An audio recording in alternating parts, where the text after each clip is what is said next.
Most Australians have no idea where they actually stand financially. They glance at their bank balance, look at their super, and just hope it all adds up. But hope isn't a strategy. In 2026, with the cost of living biting hard and major federal budget changes reshaping property and capital gains, the right strategy depends entirely on your current net worth. What builds wealth at $50,000 will ruin you at $5 million. You need to play the right game for your specific level. If your net worth is under $50,000, your biggest enemy isn't the stock market, it's debt and cash flow. In Australia, credit card interest rates hover around 21%. No investment beats paying that off. The strategy here is brutal and simple. Use the debt avalanche method. Pay the minimums on everything, throw every spare dollar at the highest interest debt first, and knock them out one by one. While you do this, stack a starter emergency fund of $2,000 in a high-interest account. Automate your bills and cut back on lifestyle bloat like unneeded subscriptions or car loans you can't afford.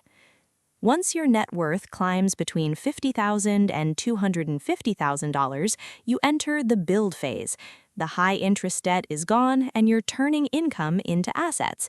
The smartest move here is maximizing easy tax wins. You should consider salary sacrificing into your superannuation up to the concessional cap, which rises to $32,500 from July 2026.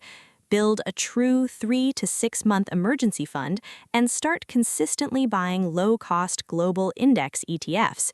If you're saving for a home deposit, utilize the First Home Super Saver scheme for its massive tax benefits. When you reach the middle class tier of $250,000 to $1 million, you likely own a home and have a growing portfolio. Here, the game shifts to optimization. You should look into debt recycling to convert non-deductible home loan debt into tax-deductible investment debt. Be highly aware of the latest 2026 budget updates. Starting July 2027, negative gearing is heavily restricted on established properties bought after budget night, though new builds retain it.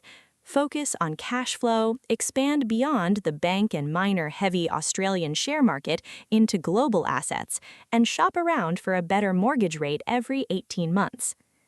As your net worth scales between $1 million and $5 million, you transition to wealth preservation and structure. Self-managed super funds and family trusts become highly viable for tax splitting and efficiency.